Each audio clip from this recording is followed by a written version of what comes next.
This is Camnet News. Thank you so much for choosing us. My name is Sharon Kalimbula. The top stories on our desk. Gears Initiative hails President HH for balancing his cabinet. New Health Minister implodes to get to the bottom of all scandals in the sector. Police arrest 4 people for issuing fake receipts in the name of the UPND. In international news, Morocco said to hold its election Wednesday amid low voter turnout expectation. And in sports news, Tunisia slows down Zambia's World Cup qualification momentum with a 2-0 aggregate. The Camnet October Conference is fast approaching.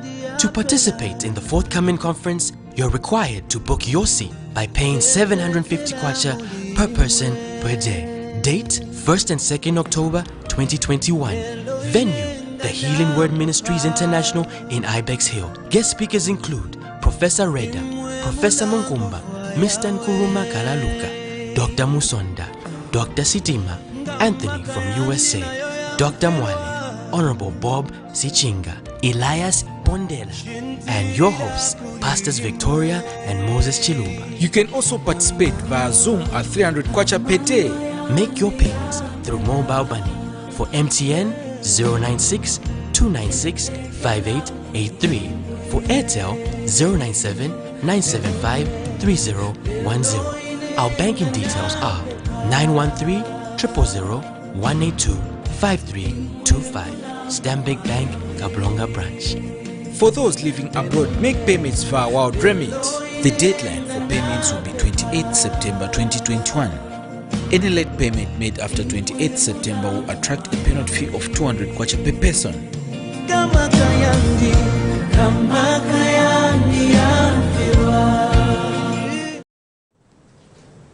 Thank you for choosing us once again. The Zambia Congress of Trade Unions is disappointed that casualization has remained a problem in the country despite several interventions to curb it. ZCTU General Secretary Cosmas Mukuka says the trend by many employers to issue short-term contracts is fueling casualization in the country. He has urged the employers to desist from issuing temporary contracts for positions that are permanent in nature. Patrick Sonko has the details in this story.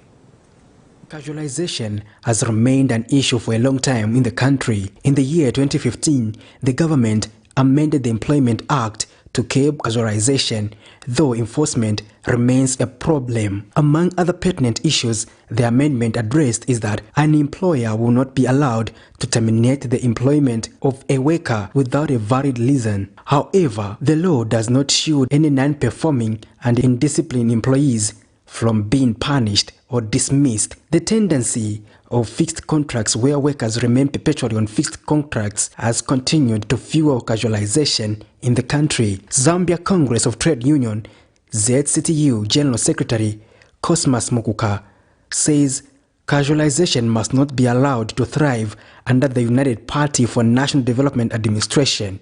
How do we curb casualization? The simple definition of casualization is you have jobs of permanent nature, but people are hiding into termination of contracts, which are also resulting into casualization. If your contract ends in 2 years, if you have finished the 2 years and your record is very good, we should renew the contract. Mr. Mukuka says fixed contracts are not ideal, especially for union leaders in a company. Others, one may belong to a union and may be a very tough member of the union at that particular time. When the contract ends, management do not want a strong union leader to continue in the 2-year contract. They may not renew a contract because the law supports a contract to come to an end and the renewal is upon the management to decide or not. So that's where people are hiding in. They may just terminate and replace another person. Then you leave out the person who's delivering.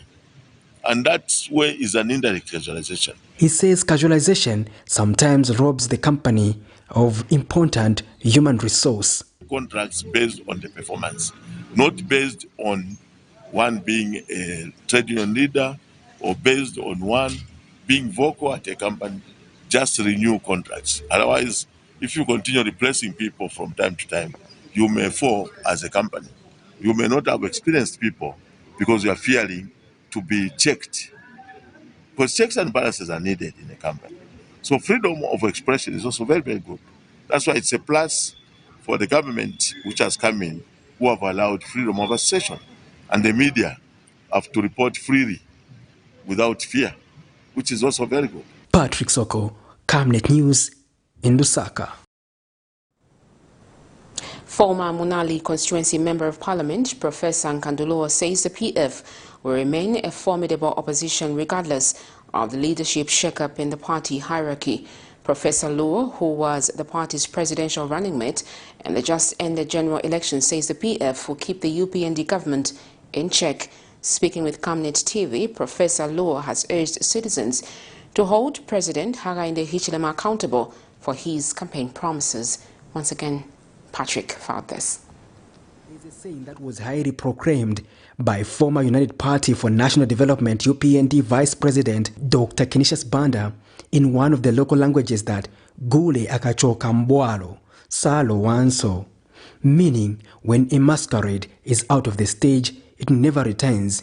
And in a political context, it meant that when a political party is voted out of government, it never returns. By then, he referred to the Movement for Multi-Party Democracy, MMD, after it was booted out of power by the Patriotic Front, PF. But the former ruling party, the PF, wants to defy that by undergoing the rebranding process to seek re-election in the year 2026. Governance experts believe the PF lost the polls on account of failed social and economic policies, political intolerance, violence, infiltration of political cadres, and corruption, among others. So far, the PF Secretary General Davis Miller, party leader Edgar Lungu, and national chairman Samuel Mukupa have offered to leave their positions. Beyond the general election, we caught up with Professor Nkanduluo, who was the presidential running mate, who believes the PF will remain a formidable political party. If you recall, at one point, PF had very few numbers in parliament prior to 2011, but they were so vibrant and they actually performed that role of checks and balances. But with the numbers that we have now, of 59, I'm very sure that we'll do even better than we had done before.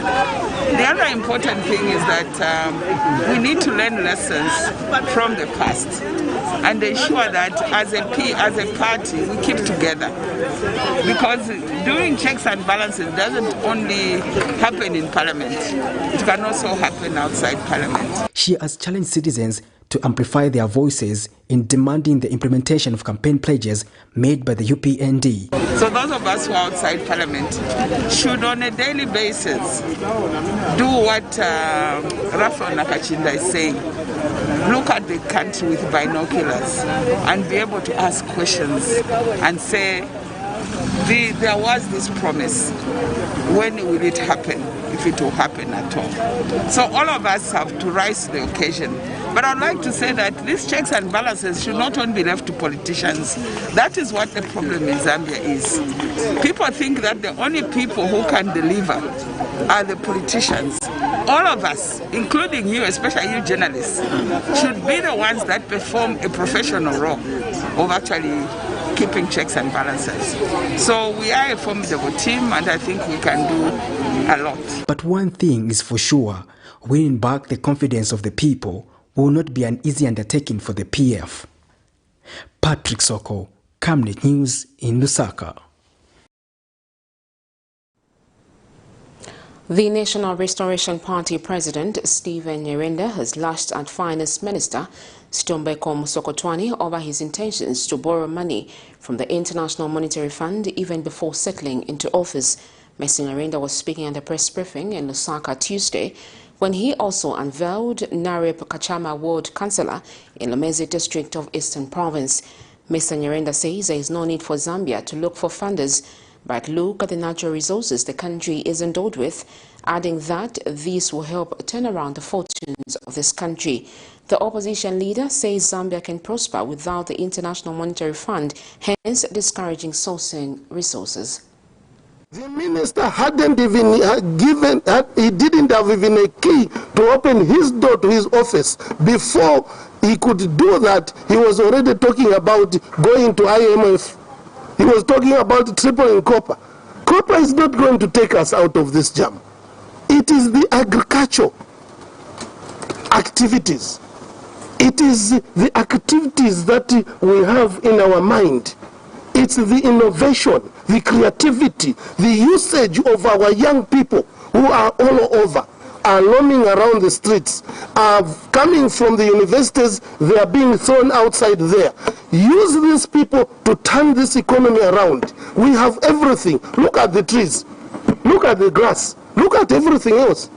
Go to our friends in the Emirates. They have nothing, just sand, but they have turned their country upside down.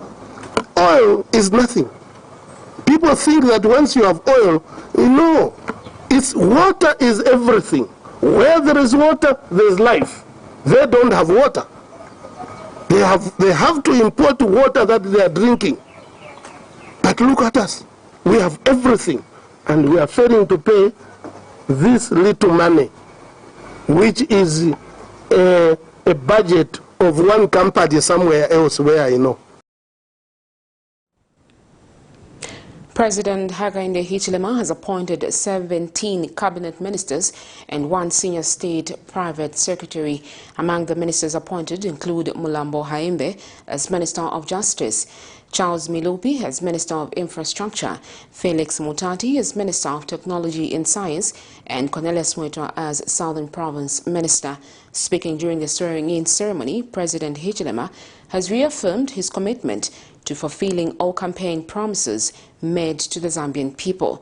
Meanwhile, Governance Elections Advocacy Research Services GEARS Executive Director MacDonald Jipenzi, in a phone interview with Camnet News, has described the appointment so far as being reflective of the One Zambia, One Nation motto.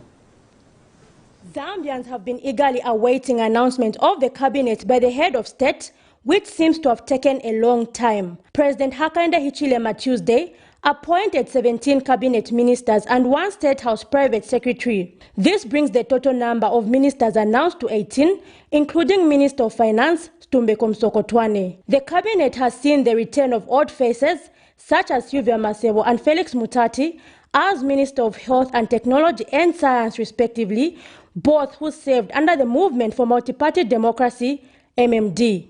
The cabinet has also welcomed new entrants such as Mulambo Haimbe, who is also Lusaka's Central Member of Parliament, as Minister of Justice. After the oath of office, I'll move to the oath of allegiance. Please repeat after me. I Ambrose Luigi Lufuma, Jacob Mwimbu, Stanley Kafuo, Peter Chibwekapala, Mike Elton Imposha,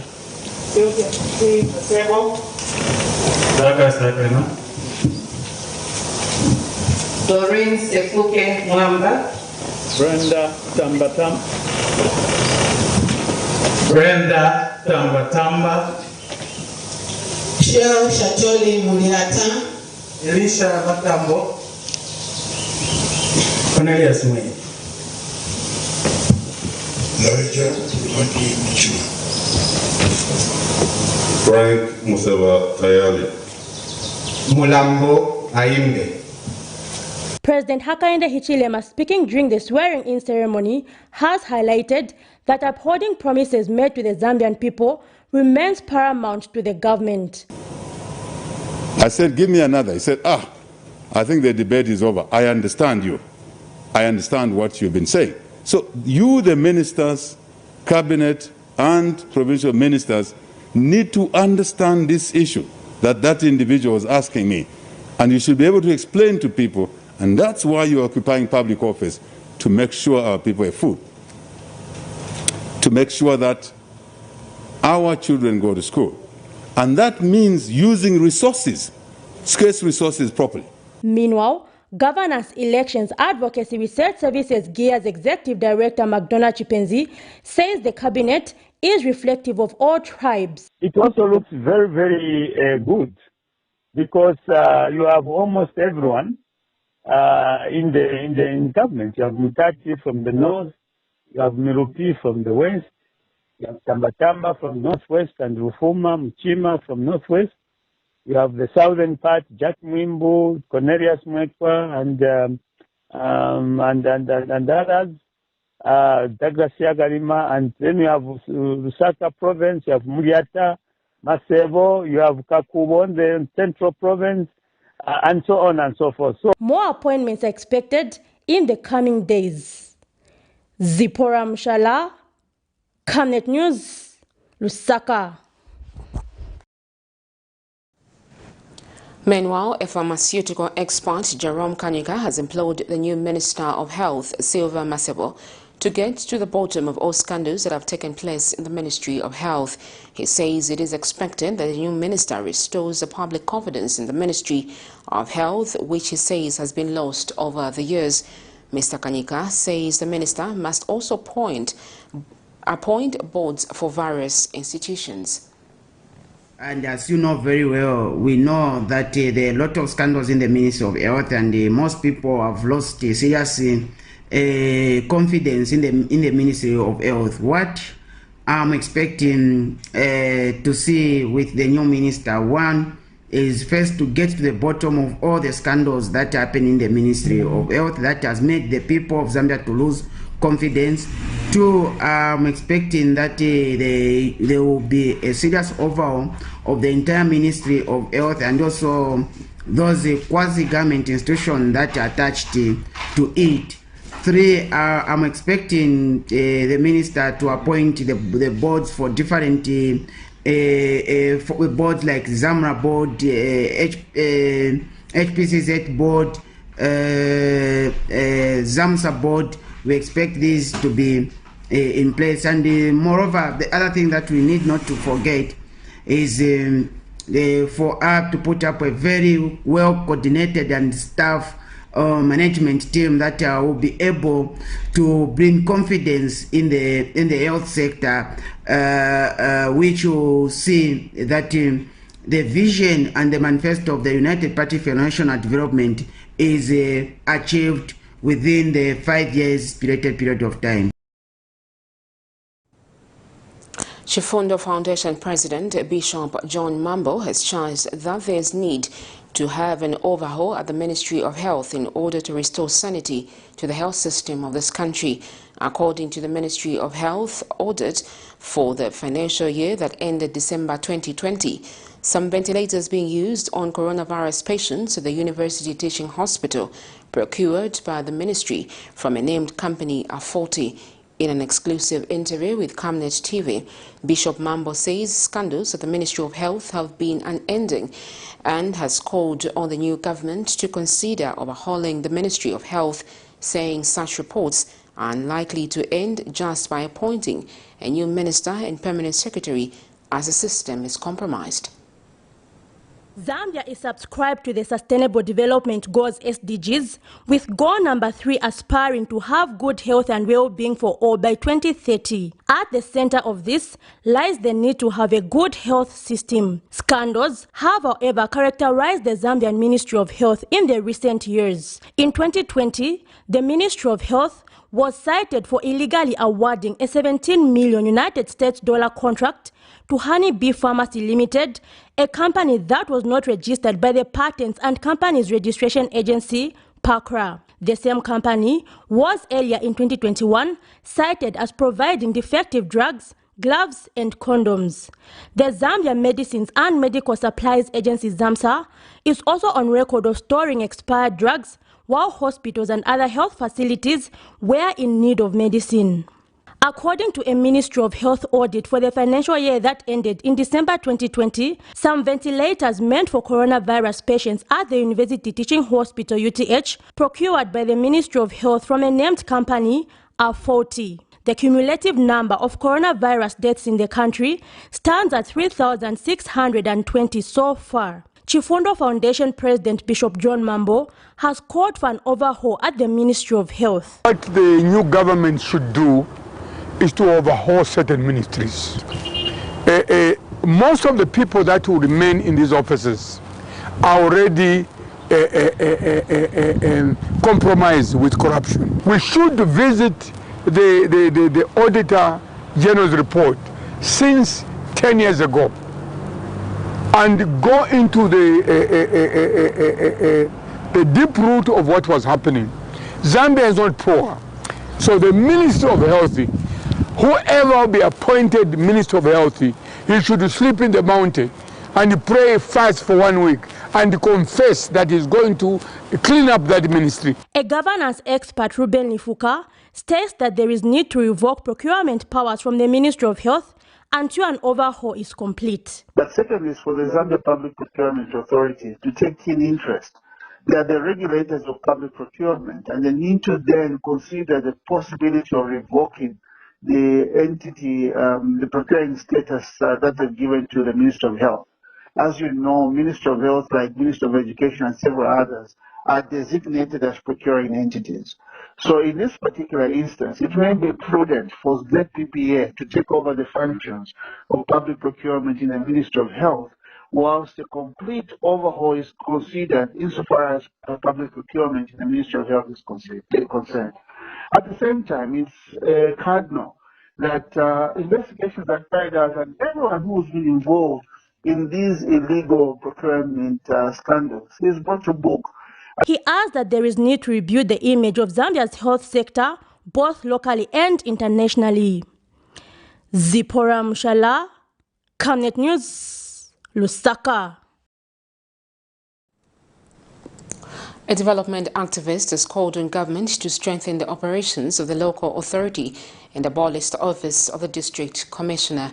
Secretary to the Cabinet, Dr. Simon Miti, Monday, issued a notice that all district commissioners should go on mandatory 30 days annual leave as the country prepares for transition into the new government. Speaking to Camnet News, Mr. Mwape states that the office of the DC should be abolished going forward, as this will enable the country to serve resources. So I think it will be important for us to focus more on the devolution of power, and in that way we are talking about where basic and the primary services are devolved in the local authorities. So where do we find the DCs? Where do we find the town clerks? Where do we find the mayors? So I think the bottom line should be that the local authorities must be given more power, more capacity to react and to ensure that they respond to the needs of the communities, the needs of the local authorities, the needs of the citizens at local level, the interface between the local structures and the central government and also the local government structures. In other news, police in Lusaka have arrested 4 people at Lusaka Intercity Bus Terminus suspected to have been issuing counterfeit receipts in order to solicit levies from unsuspecting bus operators. Police spokesperson Esther Katongo says the 4 were arrested around 11:30 hours Tuesday for making counterfeit receipts printed as United Party for National Development UPND Intercity Security.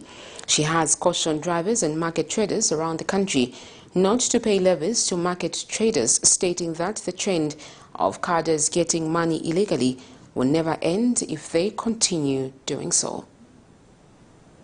Today at about 11:30 hours, police in Lusaka followed up a matter in which a receipt was seen trending on social media indicating UPND Intercity Security and Marketeers Community, and a payment of 20 kwacha having been made.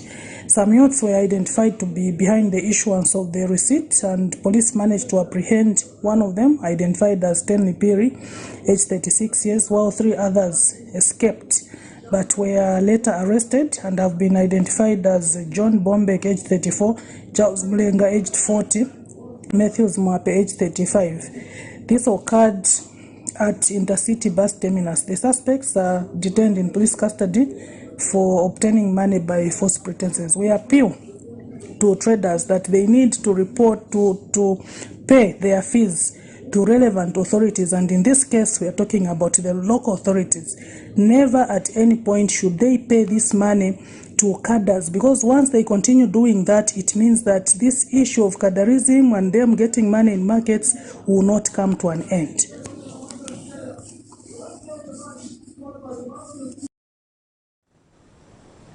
The Integrated Community Anti-Litter Initiative National Chairperson Pascal Chikumbi has discouraged reckless disposal of plastic waste. In an interview with Camnet TV, Mr. Chikumbi says people should desist from discarding plastic waste, as it is one of the contributing factors to drainage being blocked. Plastic waste has dominated the litter that is generated in Lusaka, and there is no denying that it is usually responsible for the flooding in the city when it finds its way into the drainage systems. Its effects are quite devastating as opposed to other types of waste which can easily be cleaned, and for a long time now it has been the reason as to why most drainages get blocked and thereby causing the city to flood during the rain season. That said, the Integrated Community Litter Initiative National Chairperson Pascal Chikumbi has spoken against the reckless disposal of plastic waste such as baby diapers by most mothers. Being changed regularly with diapers, the rate at which the same diapers are being littered, are being disposed of into the environment still remains a concern to us as an organization and the general public. We would like to bring this to the attention of our mothers, our women, and the general public, that the diapers that are being used on babies are actually made from polymer materials, which takes a little bit of time, I think between 250 to 500 years, for it to degrade into the system.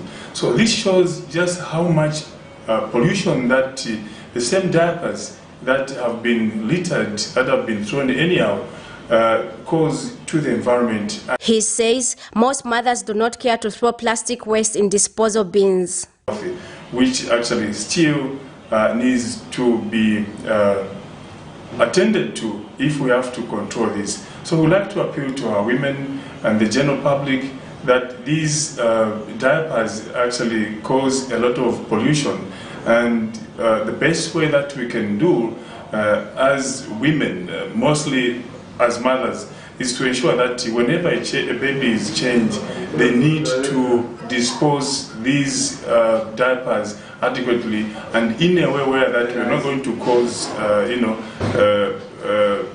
to cause public health to many people or to the citizens of this country. And a mother has stated the importance of throwing plastic waste in disposal bins. Waenda waika mubini muja kushila magalu watenga chimwala waikala. Kai magalu wamaenda upeza chosa madaipa dijia mulodi na ngumuyadi monsi. So funka waikapo chimwala pajapa bini. Nishi zanka achesefu. Kwa mbili wazimai wamatacha bishtai ndiaje mabini ya minapezikati muyadi monsi malodi.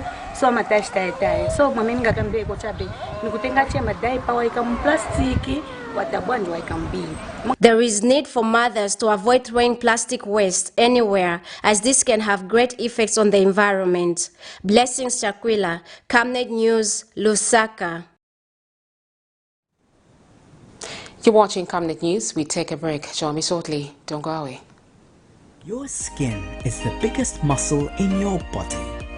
That's why we make sure that Oracle is #1 when it comes to taking care of your precious skin.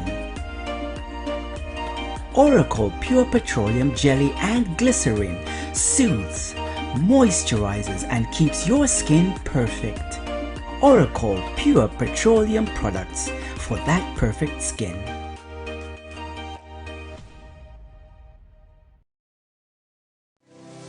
At Savenda Express Printing, we have the capacity to deliver quality in all kinds of printing services timely.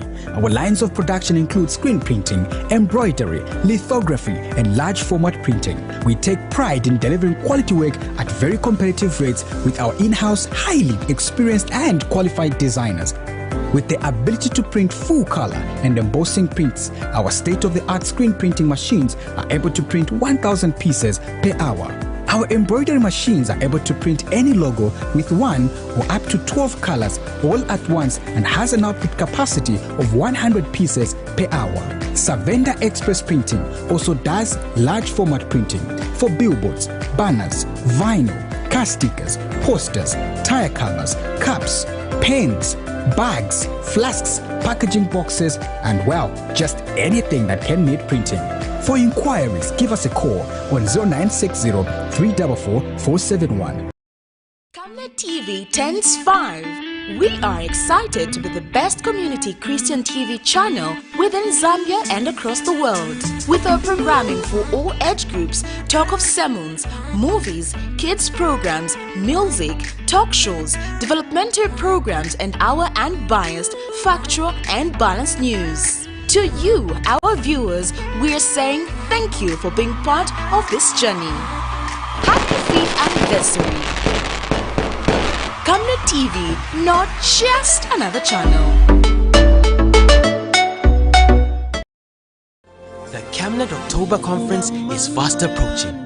To participate in the forthcoming conference, you're required to book your seat by paying 750 kwacha per person per day. Date 1st and 2nd October 2021. Venue The Healing Word Ministries International in Ibex Hill. Guest speakers include Professor Reda, Professor Munkumba, Mr. Nkuruma Kalaluka, Dr. Musonda, Dr. Sitima, Anthony from USA, Dr. Mwale, Honorable Bob Sichinga, Elias Bondela, and your hosts, Pastors Victoria and Moses Chiluba. You can also participate via Zoom at 300 kwacha per day. Make your payments through mobile money.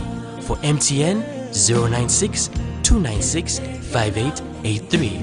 For Airtel, 097 975 3010. Our banking details are 913 000 182 5325. Stanbic Bank, Kablonga Branch. For those living abroad, make payments via Wild Remit. The deadline for payments will be 28 September 2021. Any late payment made after 28 September will attract a penalty fee of 200 kwacha per person.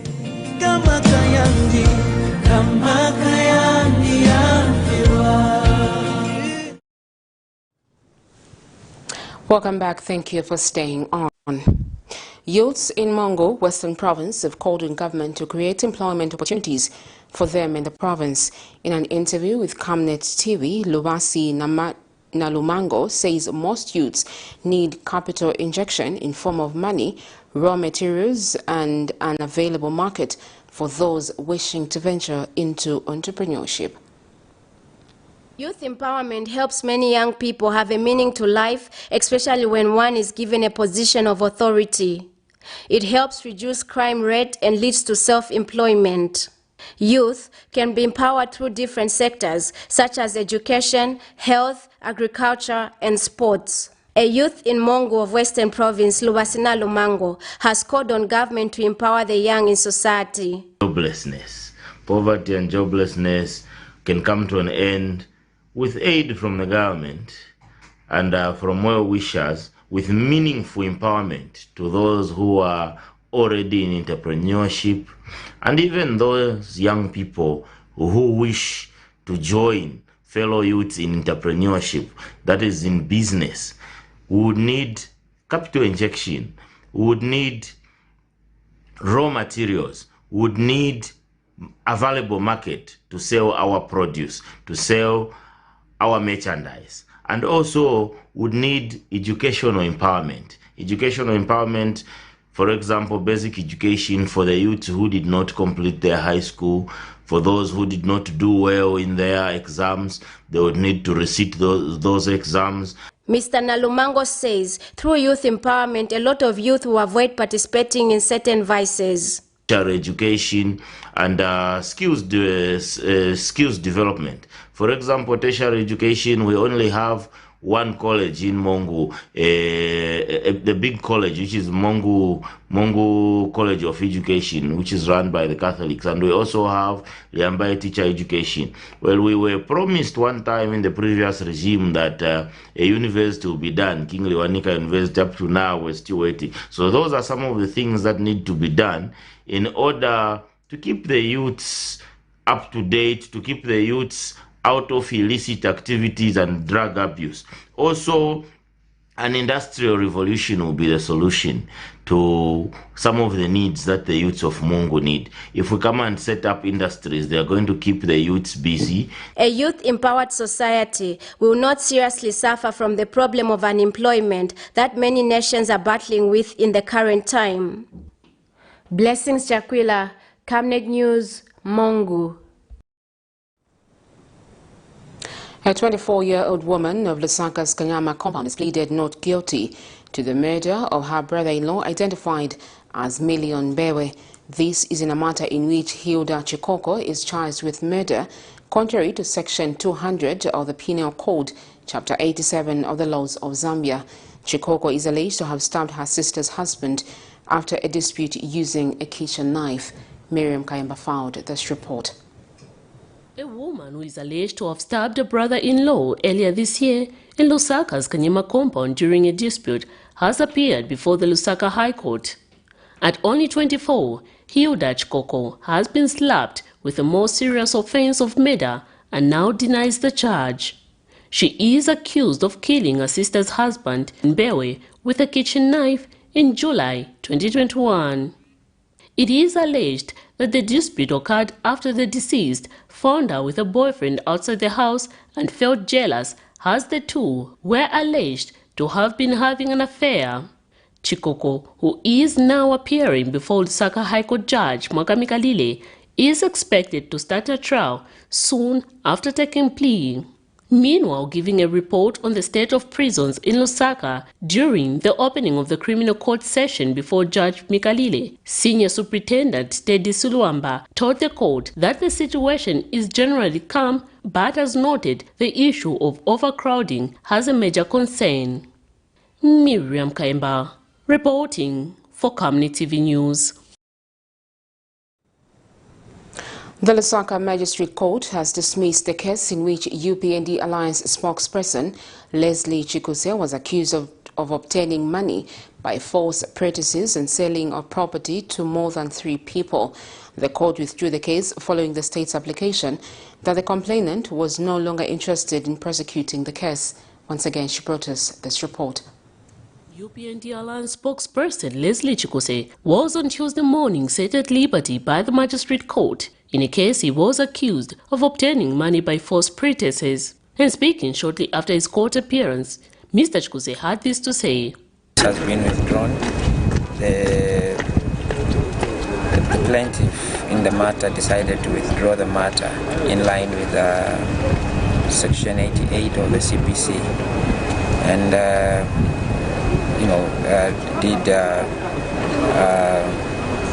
state that he was no longer desirous to continue with the matter.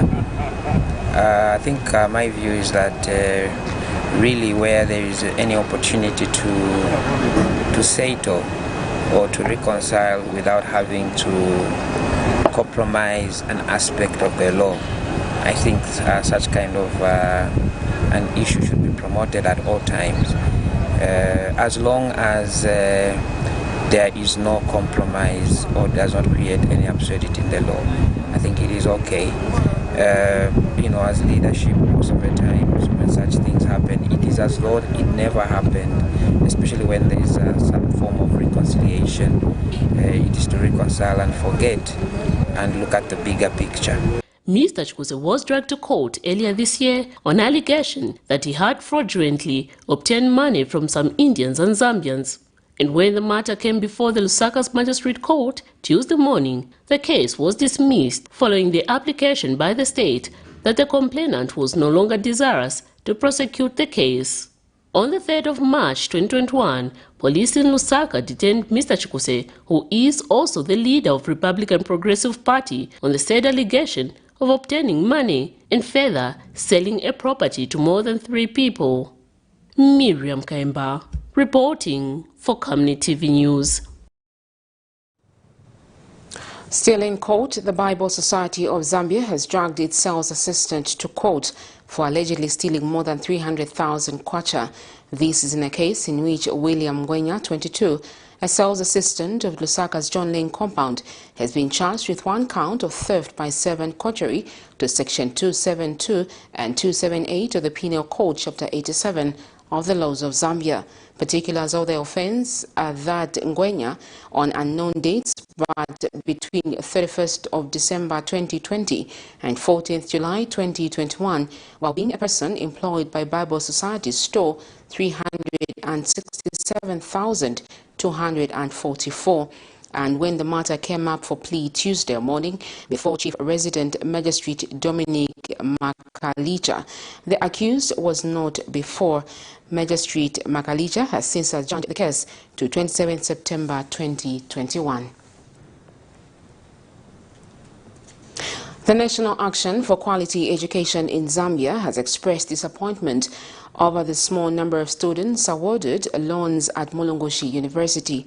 In a phone interview with Camnet TV, NACE's Executive Director Aaron Chansa says the loan numbers do not reflect effort to achieve Sustainable Development Target number 4 and the Vision 2030 of not leaving anyone behind by considering the vulnerable in the education sector. On the 3rd of August 2021, Mulungushi University published a list of 828 awarded first-year students out of 515 loan applicants, by which the affected students questioned the higher education loans and scholarship boards. Education is a powerful tool by which economically and socially marginalized adults and children can lift themselves out of poverty and participate fully as citizens. Earlier on, only 828 first-year students of Mulungushi University were awarded loans by the Higher Education Loan and Scholarships Board. This has brought tension among members of the public who took interest to investigate the criteria used to reach the selected. Affected students have since gone on to protest as some influencers take it to the social media. Meanwhile, earlier the Higher Education Loan and Scholarships Board attributed this to lack of adequate resources to cater for a larger number of students. This, however, did not settle well with some stakeholders. The National Action for Quality Education in Zambia Executive Director Aaron Chansa has expressed disappointment over the development. I think for us, the bottom line is that this number is very disappointing.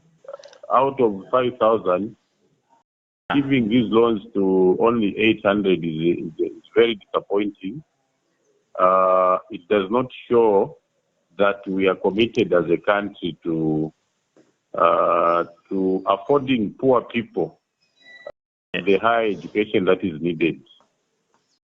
And this is also against the target of the Sustainable Development number 4, also our Vision 2030, that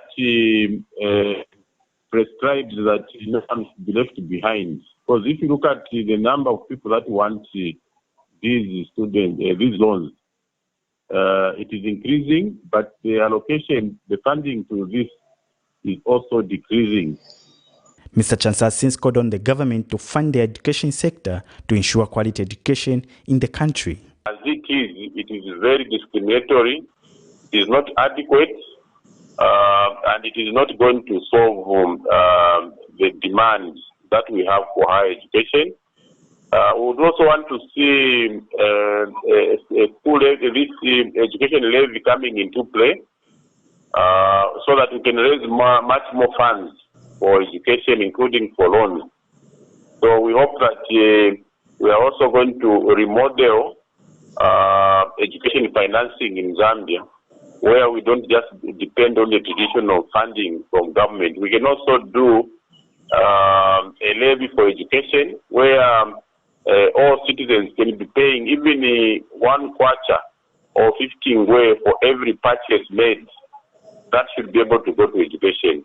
Tuesday afternoon, students continued the protest at HEB's Lusaka headquarters. You said you are on the youth, and you said it's free education. We wanted to intervene because we voted this year, we never voted next year. So start working now. Please show us what you say. Please, we are just asking, and we're on our knees as vulnerable children. Come visit Mrs. You shall know how people are suffering. And the houses, for them to get my 18 points, my 12 points, and then they're not considered. Education is a fundamental human right and essential for the exercise of all other human rights. It promotes individual freedom and empowerment and yields important development benefits. Alex Shimba, Camnet News, Lusaka. The Zambia National Traditional Councillors Association has called on the United Party for National Development government to consider empowering rural and peri-urban areas women for them to end gender-based violence. The chairperson has also called for traditional leaders to carry out sensitization programs in their villages to ensure that progressive traditional beliefs that are supporting women development are encouraged.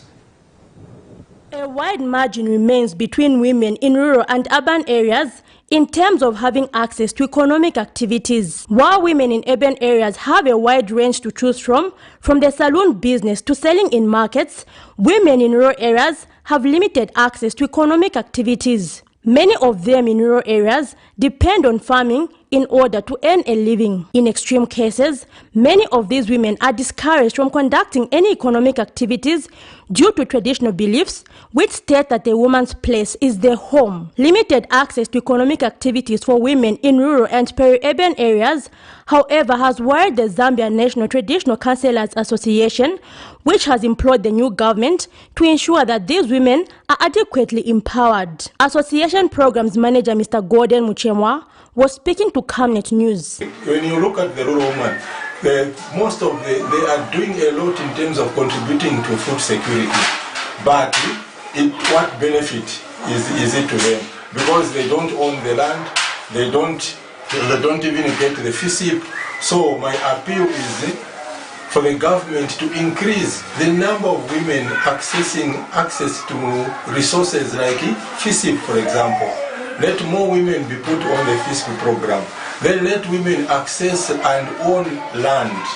And let women also be able to access financing from banks and other lending institutions. The government promotes access to clean energy, especially for the rural women. Let there be access to electricity, access to solar power. For the women to access this solar power, they need to have access to financing so that they are able to do some businesses. Mr. Muchemwa has further called on chiefs and other traditional leaders to ensure that they sensitize their subjects to uphold gender equality. Women's rights is an important issue that the government needs to put in place. I'm appealing for deliberate policies to ensure that equality is actualized. Let's not just talk about gender equality on paper. Let's see gender equality being actualized. By 2030, Zambia hopes to have achieved gender equality. However, a lot of disparities exist, especially in traditional setups, posing as a threat to this goal. Assessing all sectors of society to close all existing gaps is imperative if gender equality is to be attained by 2030. Zipporah Mshala, Camnet News, Lusaka. You're still watching Camnet News. We take another set of commercials. When we return, we have international and sports news. Stay with us. Would you like to win some cool cash? Say no more. Stand a chance to win your share of 1 million kwacha. Simply make a transaction from your Zamtel mobile money account and you could be one of weekly winners of up to 10,000 kwacha. Be empowered with Zamtel mobile money. Dial *344# to activate your account. This promotion runs from 28th July to 31st October 2021. Zamtel, your digital lifestyle partner. Africa is rising to a new dawn of integrity and accountability. Are you tired of being swindled or buying fake or illegal properties? Would you like to sell or buy genuine property? Would you like to list your property on both local and international market? Don't waste your time. Call the professionals, the SGK Properties on +260 762 166 018. SGK Properties. Your business assurance is our priority.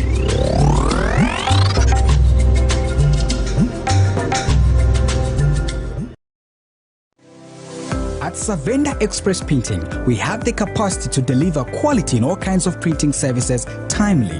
Our lines of production include screen printing, embroidery, lithography, and large format printing. We take pride in delivering quality work at very competitive rates with our in-house, highly experienced and qualified designers. With the ability to print full color and embossing prints, our state-of-the-art screen printing machines are able to print 1,000 pieces per hour. Our embroidery machines are able to print any logo with 1 or up to 12 colors all at once and has an output capacity of 100 pieces per hour. Savenda Express Printing also does large format printing for billboards, banners, vinyl, car stickers, posters, tire covers, cups, pens, bags, flasks, packaging boxes, and well, just anything that can need printing. For inquiries, give us a call on 0960 344 471. Camnet TV turns 5. We are excited to be the best community Christian TV channel within Zambia and across the world. With our programming for all age groups, talk of sermons, movies, kids programs, music, talk shows, developmental programs, and our unbiased, factual and balanced news. To you, our viewers, we are saying thank you for being part of this journey. Happy 5th anniversary. Camnet TV, not just another channel.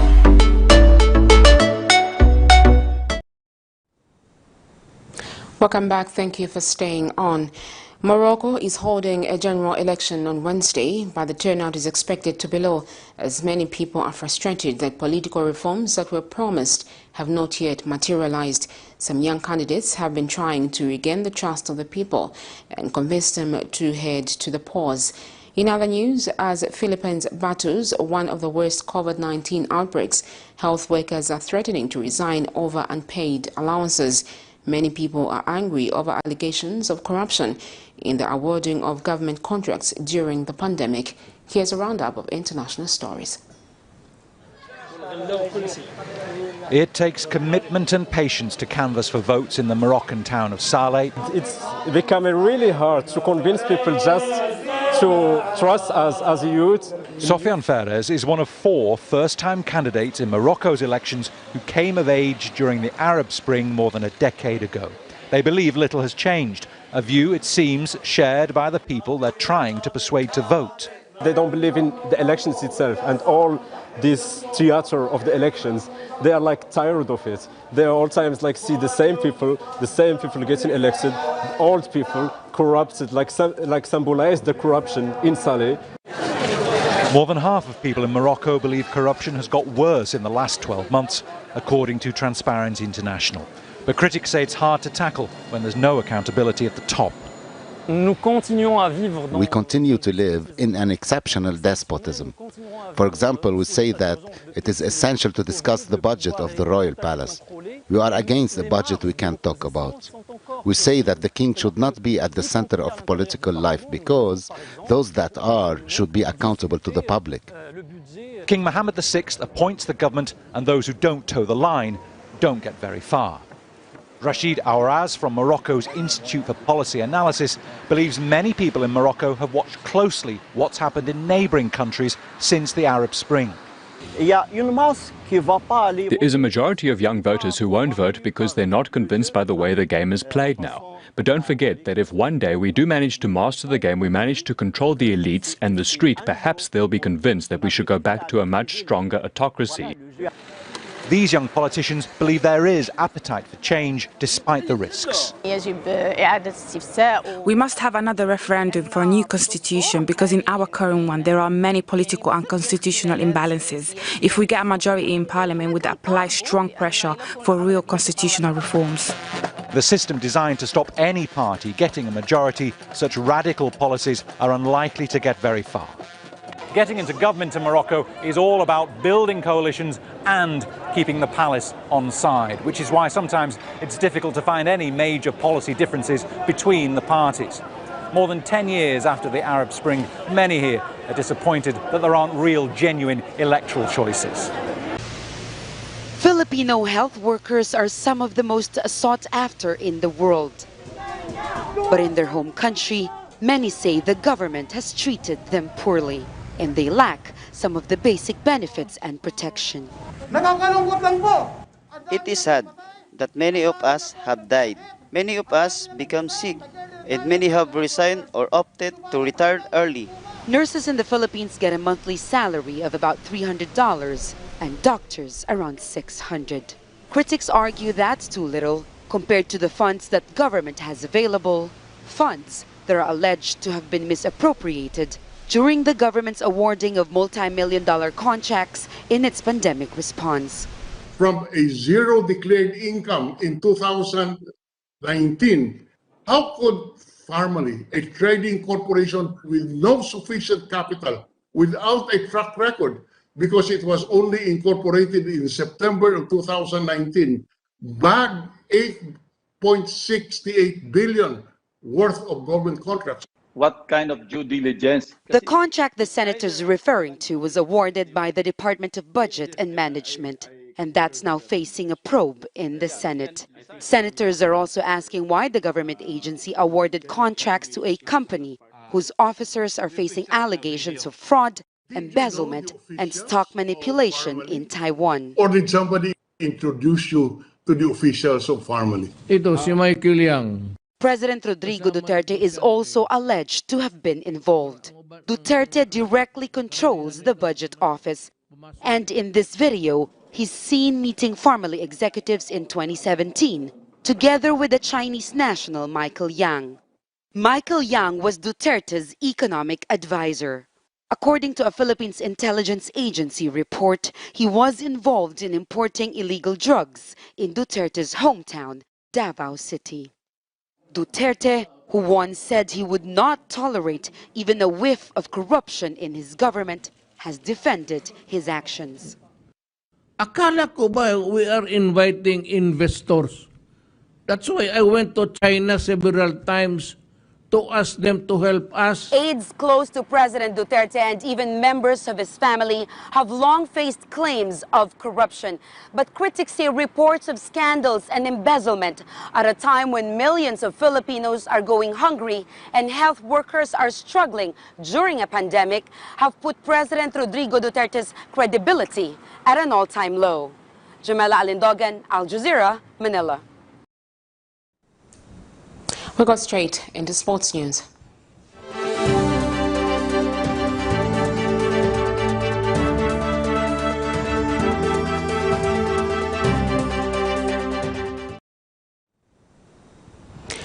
The senior national football team has lost to Tunisia by 2-0 in favor of the visiting team in a World Cup qualifier match played at Levi Monasa Stadium in Dola. And speaking at a press briefing, interim coach Beston Chambeshi says the Polo Polo boys put up a good fight in the competition. Interim coach of the senior national football team has asked soccer fans to accept the results in the match played against Tunisia today in the World Cup qualifier. Disclosing to the media in a press briefing, Beston Chambeshi says the team shouldn't be blamed for today's scoreline results, where Tunisia beat Zambia 2-0. Chambeshi says the door is open for football lovers who would wish to represent the country in the next tournaments. But unfortunately, the finishing wasn't good for our boys, which is not healthy when you're playing a strong team like Tunisia. You have to concede any chance you have. Yeah, second half we came again into the game. We had to attack, and at least we had some few chances again. We couldn't utilize them. And towards the end, at least at the nick of the time, the defense went to sleep, and they had to score a second goal, which was not good for us as a team. And I think overall, the boys, they fought for today's game. We wanted to correct maximum points, but that's how the game of football is. Meanwhile, Tunisia coach has congratulated Tunisia for having scored the 2 goals. On va affronter une équipe solide zambienne. Je le dis bien, une équipe solide zambienne. We are sure that Zambia is a strong team, but to be qualified, we have to win. We confident that Zambia is a strong team, and tomorrow the match is not easy. I'm sure that 100% that we have a strong match tomorrow. And we will do our best to win this match. Zambia's defeat will complicate the qualification process. Blessings Chakwila, Camnet Sport, Lusaka. On that note, we end our news this evening. The headlines once again. Gears Initiative hails President HH for balancing his cabinet. New Health Minister implodes to get to the bottom of all scandals in the sector. Police arrest 4 people for issuing fake receipts in the name of the UPND. In international news, Morocco set to hold its election Wednesday amid low voter turnout expectations. And in sports news, Tunisia slows down Zambia's World Cup qualification momentum with 2-0 aggregate. We look at the Camnet verse for the day, and it's coming from Galatians 5 verse 1, and it reads, Christ has liberated us to be free. Stand firm and don't submit again to a yoke of slavery. Thank you for choosing us. My name is Sharon Kalimbola. Good night. Stay safe.